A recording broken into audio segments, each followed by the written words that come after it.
I never imagined my own son would hit me in the face, in front of 200 guests, for refusing to hand over a $950,000 company that I built with 40 years of sweat and tears. Before we continue, subscribe to the channel, hit the bell, because we have new stories every day, leave a like, and tell us in the comments what city you're watching from. My name is David Harrison, and at 67 years old, few would have suspected the size of the abyss that would open up beneath my feet that May afternoon. If I close my eyes, I can still hear the echo of the bells from our little town's church. The whole town was talking about the wedding of my granddaughter Sarah, the apple of my eye, the smile of my old age. I thought it was a blessing, but that same day I would discover that blood can be the worst of betrayals. When I looked at the clock that morning, I felt the weight of 42 years dedicated to the family business, Harrison Metals. Every dollar earned, every machine bought, every worker hired, represented sleepless nights and days under the sun and rain. I did it for my family, for Michael, my only son, and for Sarah, the girl who brightened my days after the death of Amelia, my wife. I never imagined my greatest enemy would be sitting at my own table, toasting to the future while planning my ruin. The house was full of familiar smells. The roast my daughter-in-law Linda was preparing, the perfume of fresh roses on the dining room table, and that faint smell of rust I always detected on my hands, no matter how hard I scrubbed them. While Sarah ran from one side to the other, adjusting the last details of her wedding, I noticed a restlessness in Michael that wasn't just nerves from the father of the bride. It took me years to recognize it, but that shifty look was the same one he had as a boy when he broke something and feared my reaction. During breakfast, he and Linda exchanged whispers. They must have thought I wouldn't notice, but a lifetime of reading faces on the workshop floor had trained me to catch the small lies and treacherous gestures. At one point, he hugged me enthusiastically, too enthusiastically for him, and wished me strength for the big day. I noticed how his hand trembled when he patted my shoulder. It wasn't fatherly emotion, it was calculated anxiety. Despite everything, I took a deep breath and decided to enjoy the day. It was hard to contain the suspicion that something was wrong. Why had Michael insisted so much on helping organize the wedding when he had always hated these social events? Why was he so aware of my movements, even asking insistently if I planned to take the company papers with me that weekend? I tried to reason logically. Maybe I was exaggerating. Maybe the stress was playing tricks on me. However, every little gesture sent me back in time, remembering scenes where blind trust had cost me dearly in business. I shook my head, trying to push away the dark thoughts as I greeted the guests, among them my old friend Robert Bell Sr., the groom's father, a man of few words but with an honest gaze. Everything changed after the service. The ceremony was flawless. Sarah looked radiant walking down the aisle, and the emotion on Robert's face. The son, as the father was next to me, was genuine. For a moment I was tempted to let my guard down, but Michael's cold hug after the family photo brought me back to reality. It was then that, in a low, determined voice, he asked me to join him in the study. "It's an important moment, Dad," he whispered, walking ahead of me with a firm step. He closed the door, and while the noise continued outside, he pulled a thick envelope from his jacket. He placed it on the solid oak desk, the same desk where, decades ago, we had celebrated buying our first industrial lathe.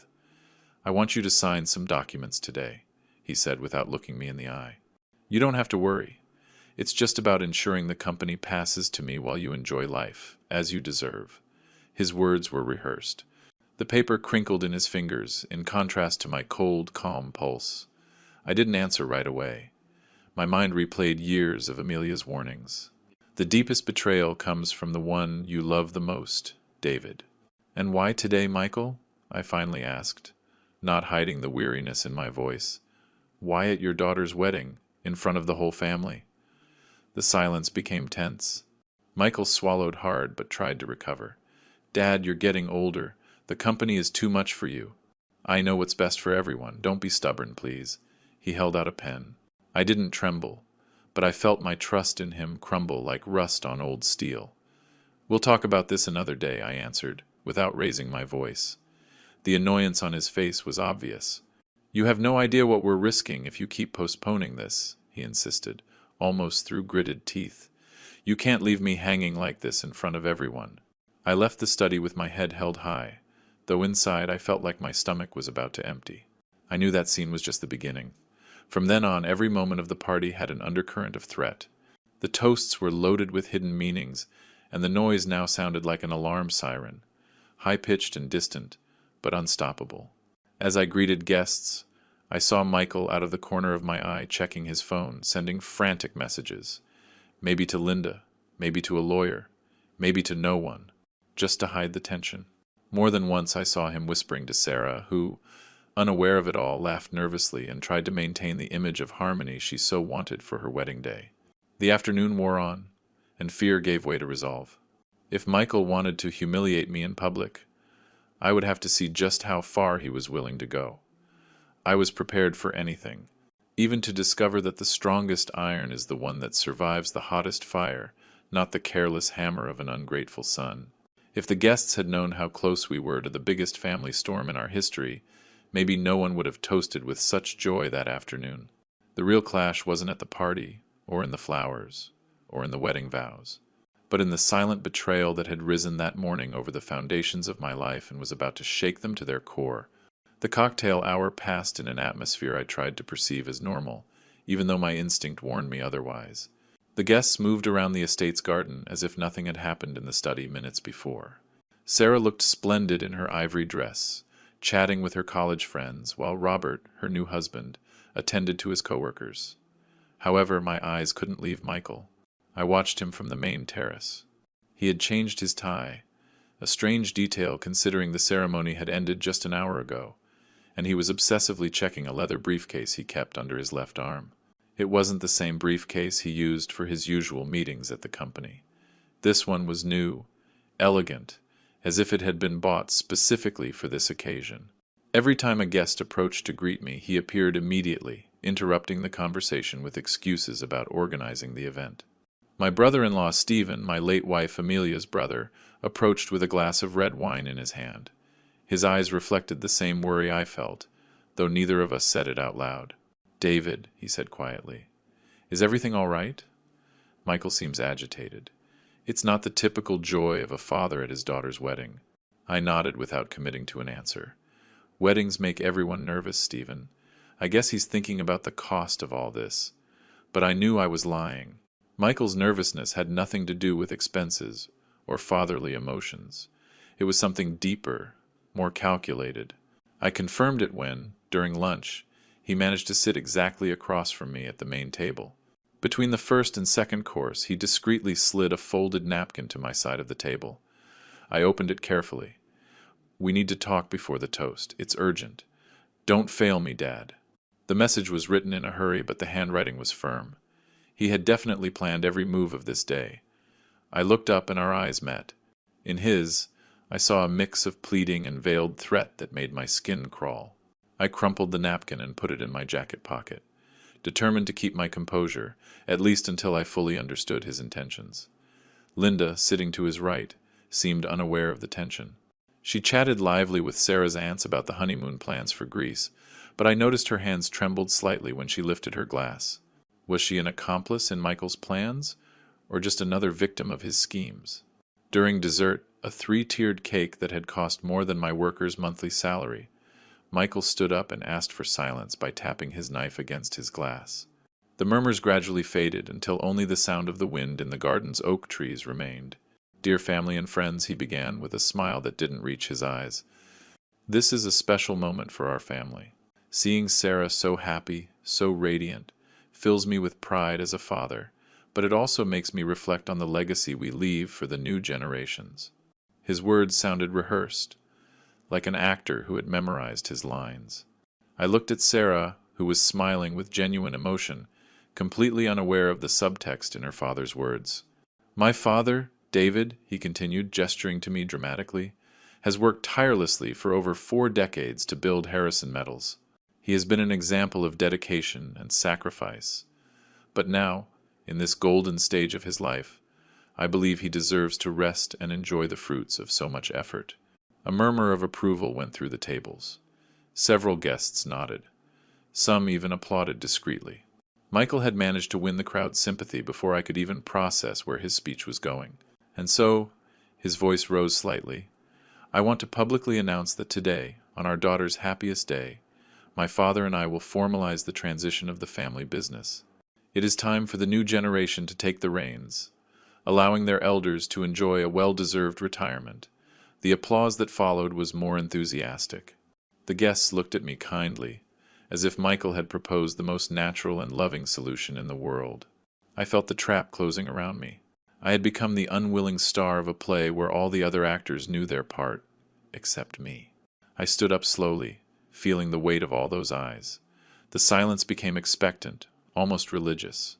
Sarah smiled at me from her seat, her eyes shining with emotion, without a doubt waiting for words of approval for her father's beautiful gesture.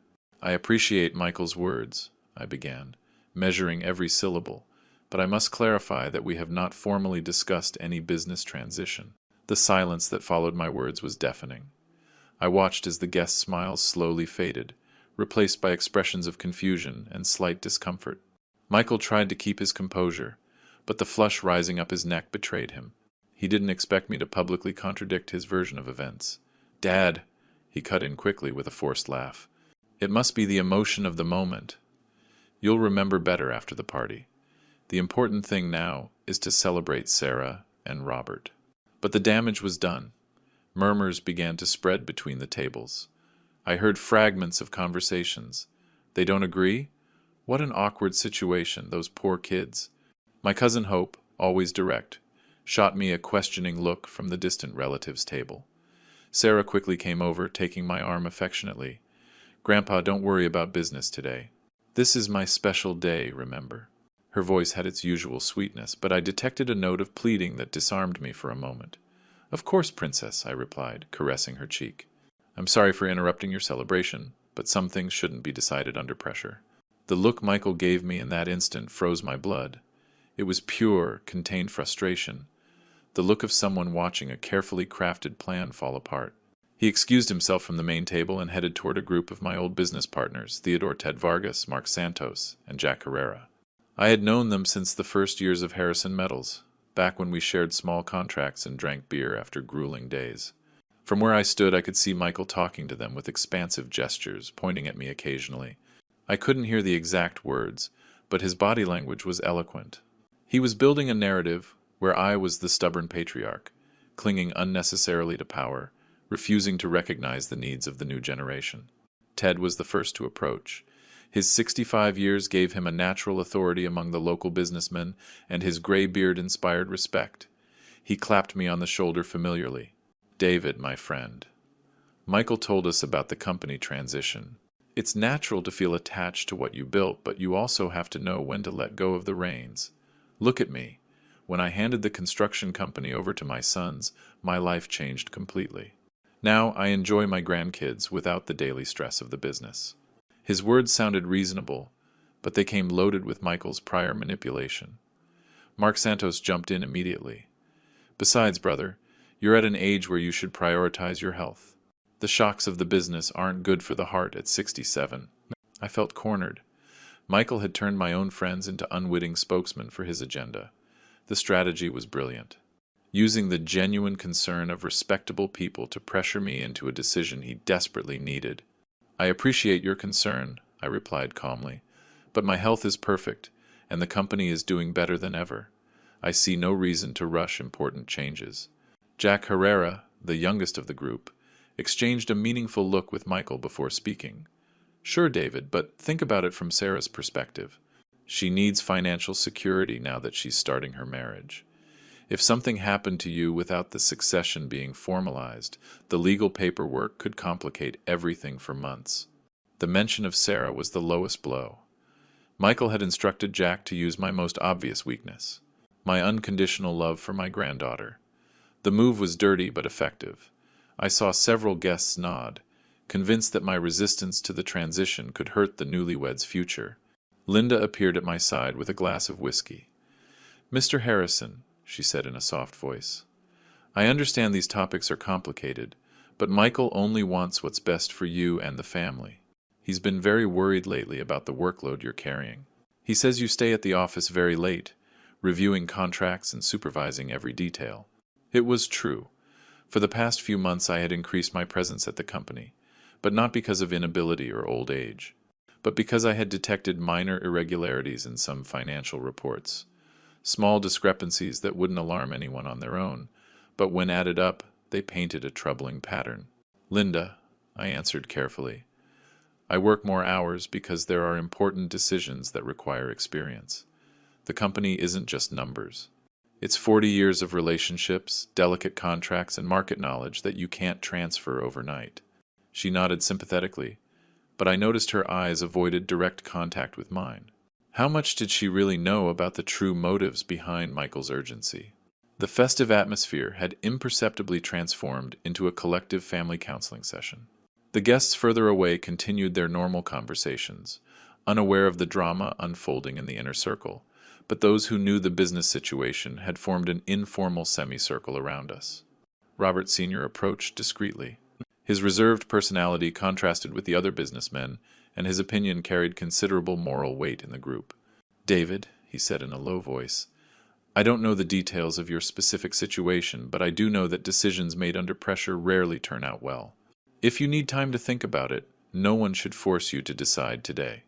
His words were like a life raft in the middle of the storm. Finally, someone recognized my right to maintain control over my own business decisions. Michael reacted immediately. "Of course there's no pressure, Robert. We're just talking as a family. But it's important to consider that some bureaucratic processes can take weeks, and it would be ideal to have everything resolved before Sarah and your son get back from their honeymoon." Another elegant lie. There were no urgent bureaucratic processes that justified this rush. My personal accountant, Robert Diaz, kept all the corporate documents perfectly up to date.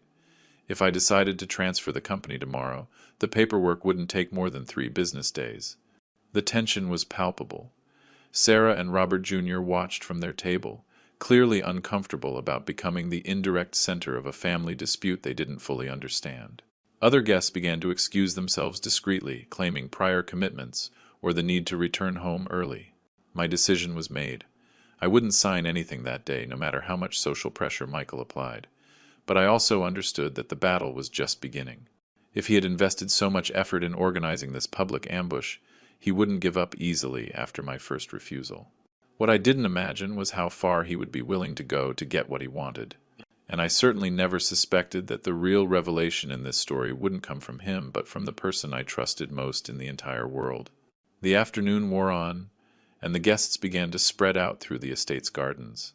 Some took refuge under the pergolas covered in bougainvillea to escape the heat, while others gathered near the central fountain, where the sound of water provided a relaxing backdrop to their conversations. I took advantage of this natural dispersal to get away from the main group and find a moment of peace. I headed toward the farthest part of the garden, where Amelia used to grow her favorite rose bushes.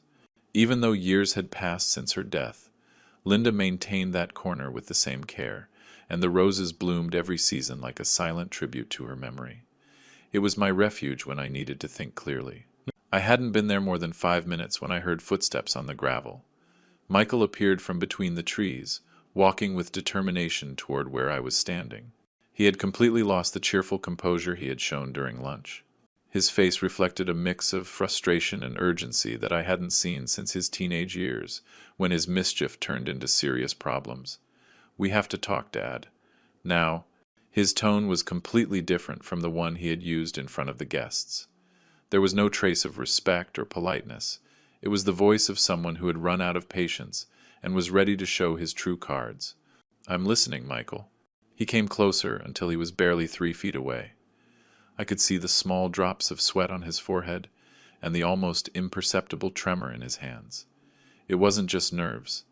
It was desperation. "You can't do this to me in front of the whole family. Do you have any idea how humiliating your answer was during the toast?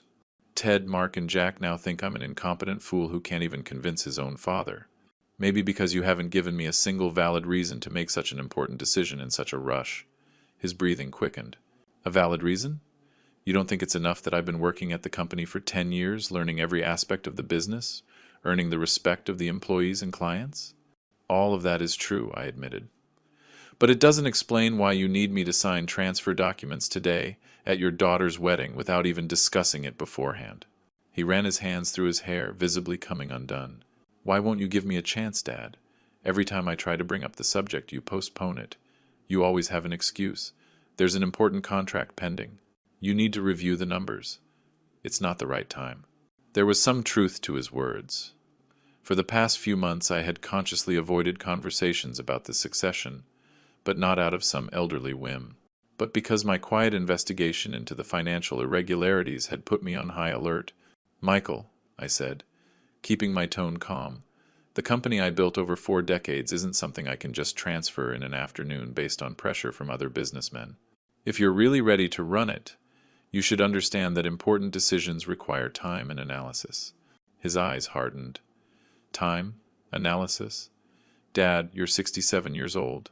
What are you waiting for? To turn 80 to let it go? Or do you plan to die in that office, clinging to every nut and bolt and every contract?" The veiled insult hurt more than a slap. My whole life I had worked thinking about his future, sacrificing vacations, hobbies, and even my own health to ensure he would inherit a solid and prosperous company. To hear him interpret my dedication as elderly greed was devastating. "Watch your mouth, son. Respect isn't lost with age. It's earned with actions." "Respect?" He laughed bitterly. "What respect can I have for someone who treats me like just another employee after a decade of proving my ability? The other businessmen in our industry already think Harrison Metals is an obsolete company, run by an old man who won't accept the generational change." His words were calculated to wound my professional pride. He knew my business reputation was one of my most prized possessions, built on fulfilling contracts, maintaining quality, and honoring every commitment I made. If they really think that, then they don't know the numbers. The company has had its best years during this last decade. The contracts with the biggest construction firms in the country speak for themselves. "Exactly!" he exclaimed, as if I had fallen into a trap. "That's why it's the perfect time for the transition. When the company is at its peak, when I can continue that upward trajectory without interruptions." For the first time in the conversation, his arguments sounded coherent. But my instinct, sharpened by decades of complex negotiations, warned me that something fundamental didn't fit his reasoning. "Michael, I'm going to ask you a direct question, and I want an honest answer. Why is it so urgent that I sign today? What has changed in the last few weeks that makes this transition an emergency?" The silence that followed was revealing. I watched his eyes dart to the rose bushes, to the ground, to any point that wasn't my face. When he finally spoke, his voice had lost its previous strength. "Opportunities don't wait, Dad. There are investors interested in participating in expansion projects, but they need guarantees that the company has stable, long-term leadership." Another vague, rehearsed answer.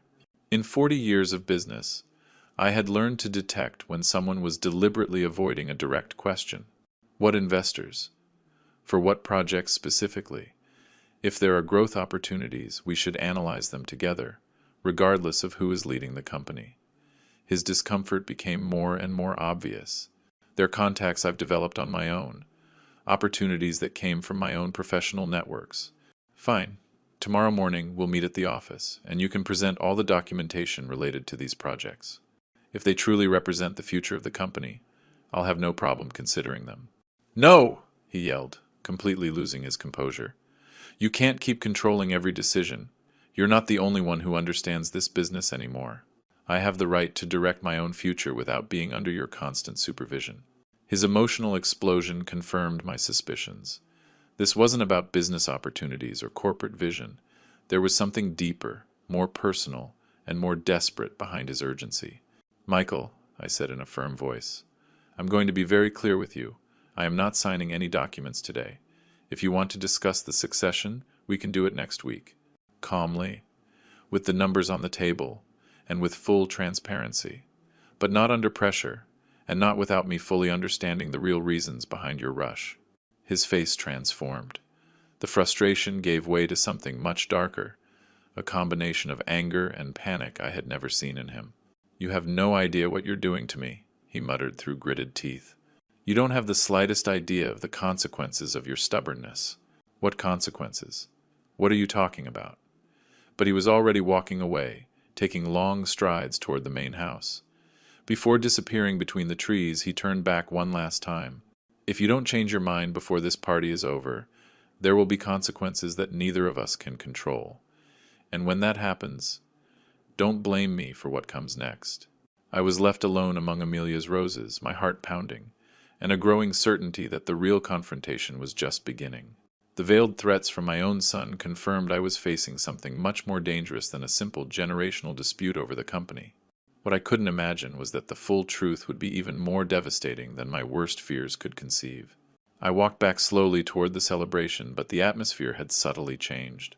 The conversation groups seemed more tense, as if news of our confrontation had filtered through the guests. Sarah was by the dessert table, smiling mechanically as she cut extra slices of cake for stragglers, but I could see the rigidity in her movements. Linda intercepted me near the main entrance. Her expression had lost its previous friendliness, replaced by a worry that seemed genuine but also calculated. "Mr. Harrison, is everything all right?" Michael came back very upset. "He says you're flatly refusing to consider any transition, even a gradual one." "Linda," I answered carefully, "your husband seems to have an urgency that I can't understand.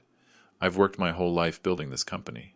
I'm not going to hand it over based on emotional pressure alone." She looked down for a moment before continuing. "It's just, there are things you don't know. Michael has been under a lot of stress lately. There are financial situations, personal ones, that have him very worried." Those words put me on high alert. "What kind of financial situations?" "I shouldn't be the one to tell you," she murmured, looking nervously toward where Michael was talking intensely with Jack Herrera. "But I think you have a right to know. Michael has been, well, he's had some problems with personal debts." My stomach tightened.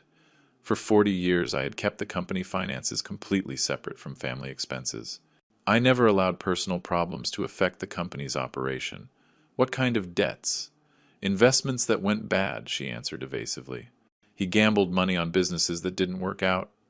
Now the lenders are pressuring him to pay, and he was planning to use part of the company's capital to cover those debts." The revelation left me breathless.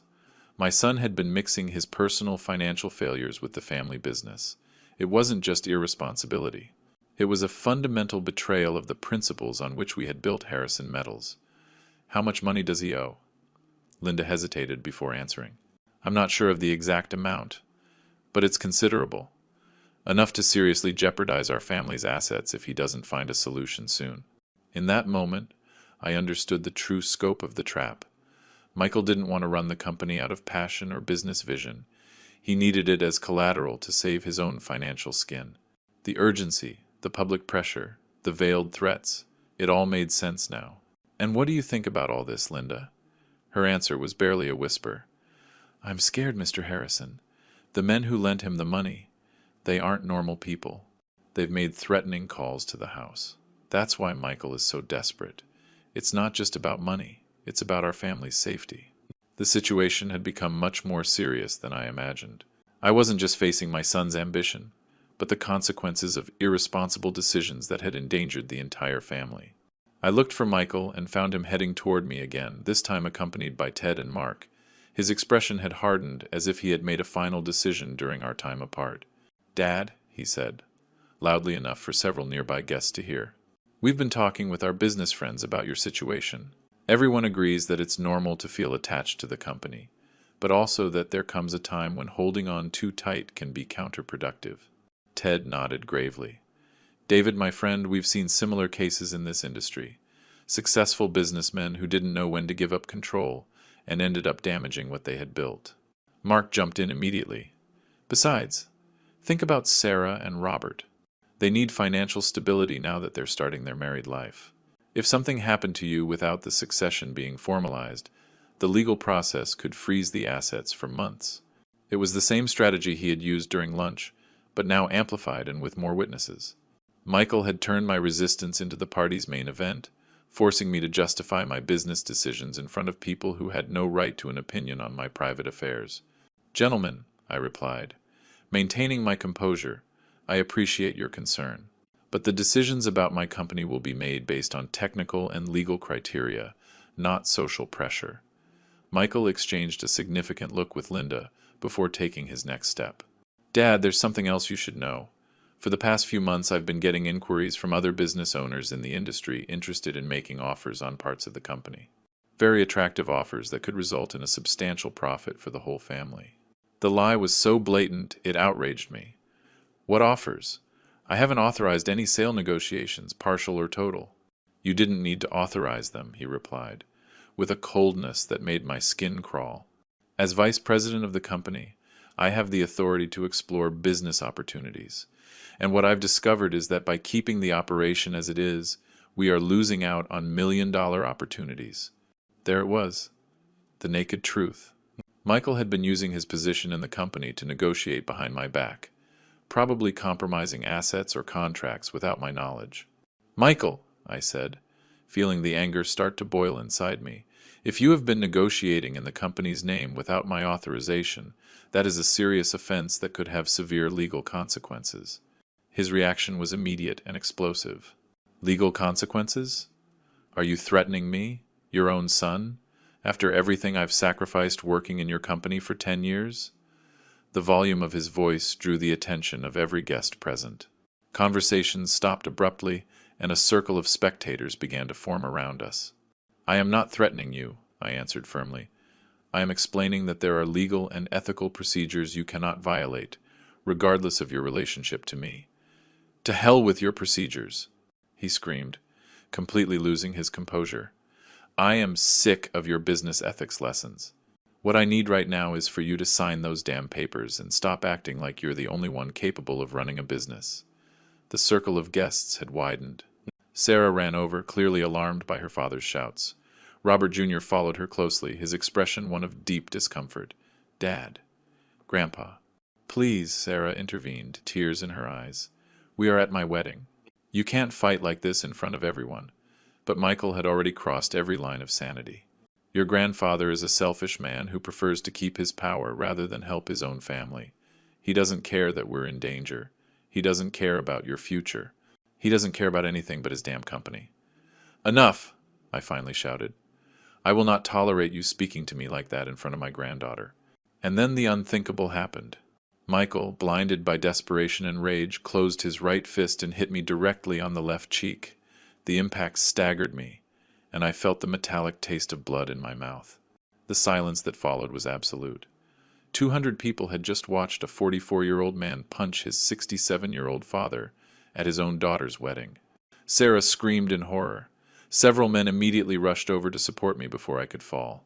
The physical pain was intense, but the emotional pain was devastating. My own son, the person I had placed all my hopes and my legacy in, had just physically assaulted me in front of our entire community. As I wiped the blood with the handkerchief Ted offered me, I looked directly into Michael's eyes. I no longer saw the boy I had raised, the young man I had educated, the man I had trusted. I saw a desperate stranger, capable of anything to save his own skin. In that moment, I knew our relationship was over. Forever. The shock of the blow echoed through the garden like a shockwave. The guests remained petrified, processing the unimaginable. They had witnessed domestic violence at what should have been a family celebration.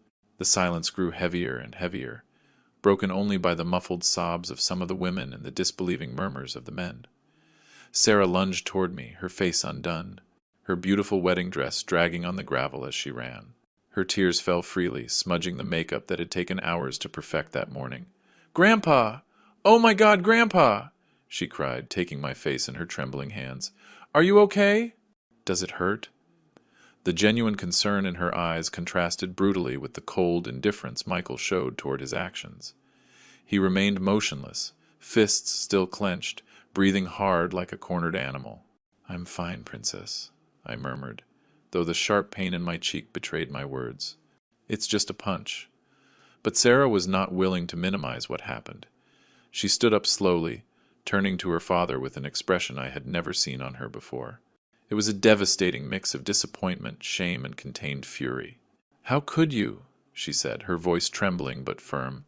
"How could you hit Grandpa at my wedding, in front of my whole family, all my friends?" Michael tried to justify himself, babbling incoherently. "Sarah, you don't understand." He was. The situation got out of control. "Nothing justifies this," she cut him off, raising her voice to her father for the first time in her life. "Nothing.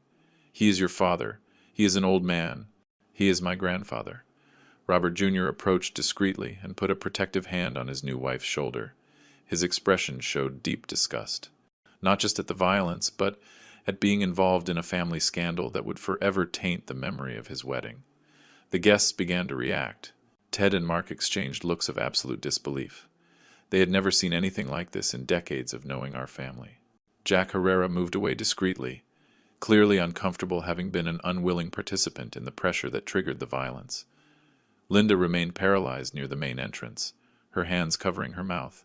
Her face had lost all color, and her eyes reflected a mix of terror and humiliation, confirming that this explosion surpassed even her worst expectations of her husband's behavior. But then, something happened that no one, not even me, had anticipated. Sarah planted herself firmly in front of Michael, chin held high, with a determination that vividly reminded me of her late grandmother Amelia. "Dad," she said, her voice calm but loaded with a new authority, "there are things you haven't told Grandpa, things I've known for weeks." Michael turned pale instantly. "Sarah, this isn't the time or the place." "Exactly," she cut him off again. "This wasn't the time or the place to pressure Grandpa, or to lie to him, and certainly not to hit him. But since you decided to turn my wedding into the stage for your desperation, then everyone is going to hear the whole truth." A murmur of expectation rippled through the spectators. The tension had changed. It was no longer just a dispute between father and son, but family secrets about to be exposed. "Sarah, please," Michael begged, his voice breaking, "don't do this here." But she had already made her decision. She walked toward me with a protective expression, as if she were the responsible adult, and I was the one needing care. "Grandpa," she said softly, "for the last 3 weeks, Dad has been pressuring me to convince you to sign those documents. He promised me that if I helped him, he would pay for my entire honeymoon to Greece, even the extra expenses Robert and I had planned." The revelation hit me hard. Michael had tried to buy his own daughter to manipulate me, turning Sarah into a pawn in his desperate strategy. "But that's not all," she continued, pulling her cell phone from the small purse hanging on her wrist. "When I refused to pressure you anymore, Dad started to threaten me. He said if I didn't help him, he would cancel my wedding, that he wouldn't pay for the party, that he would make sure to ruin the most important day of my life." Michael tried to approach her, but Sarah instinctively recoiled. "That's not true! I never threatened you!" "No?" she replied, quickly tapping the screen of her phone. "Then explain these recordings I have right here." The world stopped. The 200 guests, Linda, Robert, even Michael. We all stood motionless as Sarah prepared to play evidence none of us knew existed. "For the last 2 weeks," she explained, her voice firm. "Every time Dad came to pressure me about Grandpa, I discreetly activated the recorder on my phone. At first, I thought I just needed to protect myself from his emotional blackmail. But then I realized I was documenting something much more serious." She pressed play. Michael's voice emerged, clear and sharp, from the speaker. "Sarah, listen to me. If your grandfather doesn't sign those papers before your wedding, we lose everything. The house, the company, even the chance for you and Robert to have a stable future. Is that what you want?" The recording continued, but Sarah's voice responded firmly. "Dad, I don't understand why it's so urgent. Grandpa has always taken care of us. Because I have debts you can't even imagine," Michael yelled in the recording. "I owe money to very dangerous people, and if I don't get capital fast, I won't just lose everything I have. We will be putting the entire family's safety at risk." The silence that followed was deafening. Michael had been publicly exposed, not just as a family manipulator, but as someone who had endangered all of us with his irresponsible financial decisions. Sarah stopped the playback and looked directly at her father. "There are more recordings, Dad, many more, including one where you admit exactly how much money you owe, and who you owe it to." Linda staggered forward, tears streaming down her cheeks. "Is it true, Michael? Did you really put us in danger without telling us?" But Michael couldn't hold up the lies anymore. His facade as a respectable businessman had completely crumbled in front of the entire community. He sank heavily into a nearby chair, covering his face with his hands. "It all got out of control," he muttered through sobs. "I never wanted it to go this far." Sarah turned to me with a look of deep sadness. "Grandpa, I am so sorry I hid this from you for weeks. I was afraid that if I told you the truth, you would cancel my wedding to protect me. I wanted to handle the situation myself." But Dad just got more desperate every day. I took her hands, feeling a mix of pride and pain for the burden she had carried in silence. My granddaughter had shown more maturity and character in those moments than her father had in his entire adult life. But there was still a fundamental question to answer. What exactly was the extent of Michael's problems? And how badly had they compromised all of our futures? The answer would come in the next few minutes. And it would be even more devastating than any of us could imagine. Sarah took a deep breath, as if preparing to reveal something that had been tormenting her for weeks.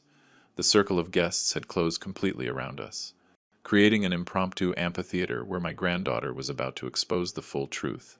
"There is one specific recording you need to hear," she announced, her voice shaking but resolute.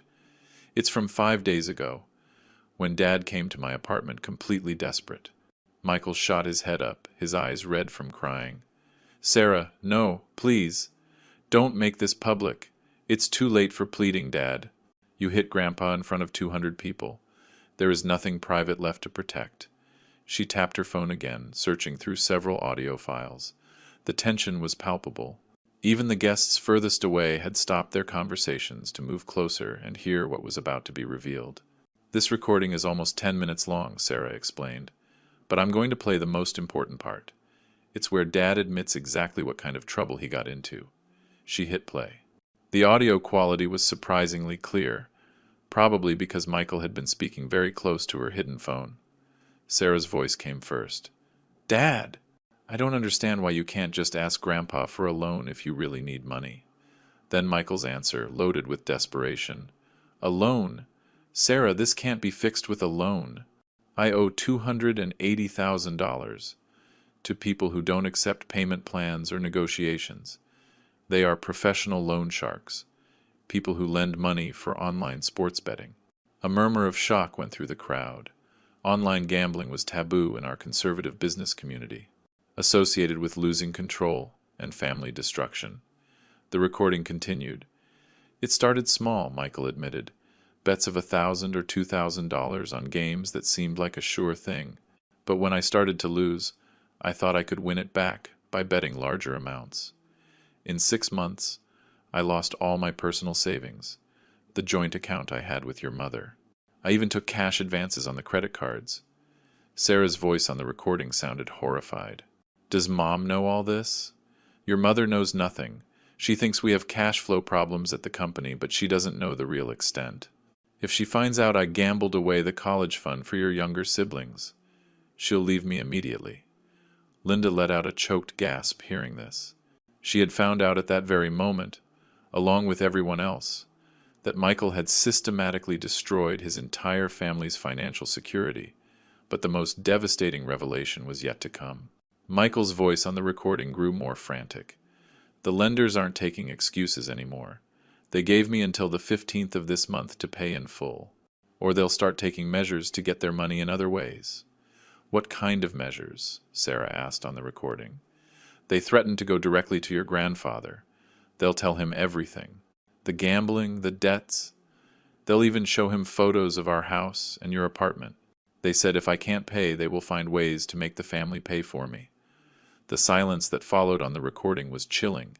Then Sarah's broken voice. "Dad, are you telling me you put Grandpa and the whole family in danger because of your gambling?" "I had no choice," Michael yelled. "Once you start owing these people money, you can't just decide to stop. They decide when it ends, not you." Sarah stopped the playback. The tears were streaming down her face, but her voice remained firm. "There's more, Grandpa, much more, including the part where Dad explains exactly what he planned to do with the company once he had control." Michael stood up desperately. "Stop. That's enough. They don't need to hear any more." "Yes, they do," Sarah replied firmly. "Especially Grandpa, because what comes next is the worst part of all." She resumed playback. This time Michael's voice sounded calmer, but also more calculating. "The plan is simple, Sarah. Once your grandfather transfers the company to me, I'll immediately start selling assets. The main machinery has a market value of at least $150,000. The contracts with the construction firms can be transferred to competitors for another $100,000. Even just selling half the assets, I can pay off the loan sharks and still have money left to keep the basic operation running. The strategy was diabolical in its simplicity. Michael planned to dismantle 40 years of work to save his skin, destroying the legacy I had built in the process. But the worst was yet to be revealed. The recording continued. And if your grandfather objects or tries to interfere once the documents are signed, well, at his age, it's easy to argue that he's losing his mental faculties. A couple of strategic medical evaluations, and we could establish a guardianship that gives me permanent, total control. The coldness with which Michael had planned my systematic destruction left me breathless. He hadn't just planned to steal the company. He had planned to declare me mentally incompetent if I resisted his plunder. Sarah finally stopped the recording for good. There are 4 more hours of similar conversations, she announced, all documenting how Dad planned to use Grandpa to solve his gambling problems, no matter the cost to the rest of us. The guests' reaction was immediate and brutal. Ted, Mark, and Jack visibly backed away from Michael, as if his presence were contagious. Several smaller businessmen whispered among themselves about needing to review any pending deals with our family. Linda staggered toward where Michael remained slumped in the chair. Her face reflected a devastating mix of betrayal, humiliation, and fury. "How could you?" she asked, her voice barely audible. "How could you gamble away our children's future? How could you plan to destroy your own father?" Michael tried to answer, but only incoherent mumbles came out. His collapse was complete. Physical, emotional, social, and financial. Robert Sr. approached me discreetly and spoke in my ear. "David, I think it would be wise for some of us to escort the ladies to a more private place. This situation has become far too public." He was right. The exposure had served to reveal the truth, but dragging it out would only amplify the scandal and the suffering, especially for Sarah, on her wedding day. However, there were still crucial decisions to make. Michael had confessed his betrayal, but the threats from the loan sharks were still real. The problems he created wouldn't disappear just because they were exposed. I looked at my granddaughter, who had shown more courage that afternoon than many adults show in a lifetime. She had risked her own wedding to protect me from a conspiracy that could have destroyed everything. It was time to make the hardest decisions of my life, knowing the consequences would be permanent. I stood up slowly, feeling the weight of my years, but also a mental clarity I hadn't felt in months. The pain in my cheek no longer mattered. What I had just heard had crystallized a decision that, deep down, I knew I had to make from the moment Michael hit me. The circle of guests remained silent, awaiting my reaction. 200 people had witnessed not just family violence, but the recorded confession of a conspiracy that would have destroyed 4 decades of honest work. My response would define not only my family's future, but my own legacy. "Sarah," I said softly, holding out my hand to her. "Come here, princess." She approached immediately, taking my hand with fingers that still trembled from the emotional strain. Her wedding dress, stained with tears and wrinkled from the agitation, was a brutal contrast to the elegance she had worn that morning. "I want all of you to be witnesses to what I am about to say," I announced, projecting my voice so every guest could hear clearly. For 42 years, I built Harrison Metals with one purpose: to ensure the well-being and prosperity of my family. I worked 16-hour days. I sacrificed vacations, health, and comfort because I believed I was building a legacy for future generations. I paused, looking directly at Michael, who remained sunk in the chair, his face covered by his hands. But what I have discovered today shows me that my greatest mistake was confusing fatherly love with tolerance for irresponsibility. My son has not only betrayed my trust, he has endangered the safety of this entire family to feed a destructive addiction. Ted and Mark exchanged uncomfortable looks. They had never seen such a harsh public declaration between family, but they couldn't deny the circumstances. Therefore, I continued, feeling the weight of every word, I publicly declare that Michael Harrison is completely disinherited. He will not receive $1 of my estate. He will have no part in Harrison Metals. And as of this moment, he is permanently expelled from this family. A gasp of shock went through the crowd. Though many had anticipated severe consequences, the absolute finality of my decision surpassed most expectations. Michael shot his head up, his eyes red and swollen. "Dad, no. You can't do this. I'm your only son. You were my son. I answered coldly. But a son does not hit his father. A son does not conspire to steal his life's work. A son does not threaten his family's safety to cover gambling debts. I turned to Sarah, who watched me with a mix of sadness and admiration. I knew my next decision would change her life forever. Sarah, your behavior during these weeks has shown a maturity, valor, and loyalty that your father never possessed. For that reason, I have decided to establish a trust fund that will protect all my assets until you turn 30. On that date, full ownership of Harrison Metals, along with all associated properties and bank accounts, will be transferred to you. Tears welled up in her eyes again, but this time they were tears of gratitude, mixed with overwhelming responsibility. Grandpa, I don't know if I'm ready for that much responsibility. You have 7 years to prepare, I answered with a smile, and during that time the company will be managed by a board of professionals I will appoint. You will participate gradually, learning every aspect of the business, without the pressure of making critical decisions immediately. Linda approached hesitantly, her face devastated. David, she whispered, what happens to us? To the children and me? Her question broke my heart. Linda and my 2 younger grandchildren were innocent victims of Michael's destructive choices. They didn't deserve to suffer, but I couldn't let my compassion create vulnerabilities he could exploit. Linda, I answered carefully, you and the children will always have my moral and emotional support. But any financial help I provide will be direct, personal, and completely independent of any involvement Michael may have in your lives. It was a clear message. If she stayed with him, my support would be limited. If she left to protect her children, she would find an unconditional ally. Robert Sr. approached discreetly. David, I think it would be wise to formalize these decisions legally, as soon as possible. If these loan shark threats are real, protecting the assets and trusts is crucial. He was right. The lenders wouldn't just disappear. Robert, I replied, tomorrow morning I will contact my lawyers to shield everything. Michael has lost any legal right to the family assets. But I need to make sure his irresponsibility can't affect Sarah's future. Michael made one last desperate attempt. He staggered to his feet and approached me, arms outstretched as if to kneel. Dad, forgive me. I know I made terrible mistakes, but I can change. I can get help for the gambling addiction. I can work to pay the debts. Don't abandon me completely. His plea sounded genuine, and for a moment my father's heart wavered. But then I remembered the recordings, planning to have me declared mentally incompetent. Michael, I said firmly, forgiveness requires genuine repentance, not desperation over the consequences. If you want to change your life, you'll have to do it without my money, my company, and without the safety net of this family rescuing you from your future mistakes. I turned to the remaining guests. Ladies and gentlemen, I deeply regret that you had to witness this family scandal. Sarah and Robert deserved a memorable celebration, not this painful exhibition. Sarah hugged me tightly. Grandpa, thank you for protecting me. Thank you for believing in me when I didn't even know if I was doing the right thing. Princess, I whispered in her ear, your courage to expose the truth saved me from a betrayal that would have destroyed everything. I will never forget what you did today.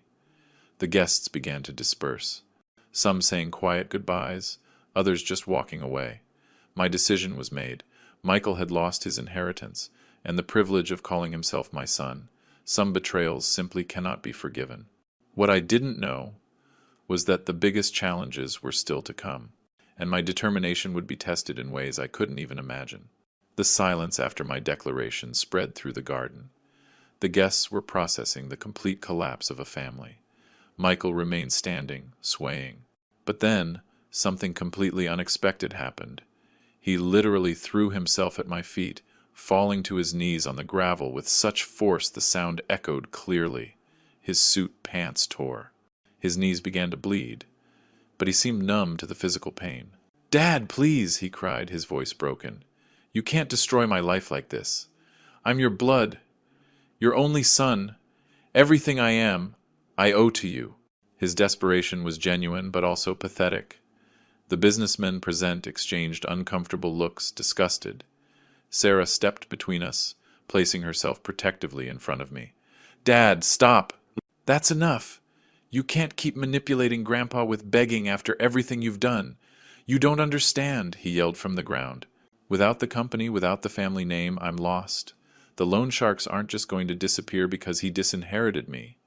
His words confirmed exactly what I had feared. The disinheritance didn't solve the external threat. Linda approached slowly, her face showing a new, calm serenity, as if the public humiliation had somehow freed her. Michael, she said calmly, get up off the ground. Enough of the spectacle. He looked at her with desperate hope, his last possible ally. Linda, you understand. You know I can change. I can fix this if they give me a chance. But her reply was devastating in its simplicity. No, Michael, you can't fix this, and I am not going to let you destroy our children's future too. She turned to me with dignity despite the tears streaming silently down her cheeks. David, I want you to know I had no idea about the gambling or the threats until today. If I had known, I would have sought help immediately. I know, Linda, you are a victim in this situation, not an accomplice. For that reason, she continued, her voice firm, I have decided to separate from Michael. Immediately. I cannot let my children grow up in an environment of lies, dangerous debts, and family manipulation. The declaration hit Michael like lightning. He staggered to his feet, pure disbelief on his face. What are you saying? You're leaving me when I need you most? I'm leaving you because you never really needed me, she replied, with a clarity that showed she had been thinking about this for a long time. You needed me as a facade. The respectable wife who kept up appearances while you destroyed our lives financially behind my back. Robert Sr. approached Linda discreetly. Ma'am, if you need legal support for the separation, I know lawyers who specialize in complex cases involving gambling debts and external threats. His offer was generous, but also strategic. He understood his new family's stability depended on resolving this crisis. The guests began to react. Some offered me and Sarah solidarity. Others just left silently. Ted, Mark, and Jack gathered in a separate group, probably discussing the business implications of being associated with this scandal. My brother-in-law Stephen approached, his face grim. David, you should consider contacting the authorities about these lenders. If they're threatening innocent family members, this is beyond a civil problem. This is criminal. He was right. Illegal gambling and loan sharking were criminal activities. Stephen, tomorrow I meet with my lawyers to evaluate all legal options. But right now the priority is protecting Sarah, Linda, and the kids. Michael made one last desperate attempt. He approached the group of businessmen. Ted, Mark, you've known me for years. You know I'm capable. You know I can run a business. If you support me now, I can prove I deserve a second chance. But the reaction was cold and immediate. Ted physically backed away, as if Michael's proximity was contaminating. Michael, I'm sorry. But after what we heard today, we can't risk our own reputations by associating with you professionally. Mark was even more direct. Gambling and loan sharks don't mix with legitimate business. Any company that hired you would immediately become a target for those same lenders. Jack just shook his head, not even bothering to speak. The message was clear.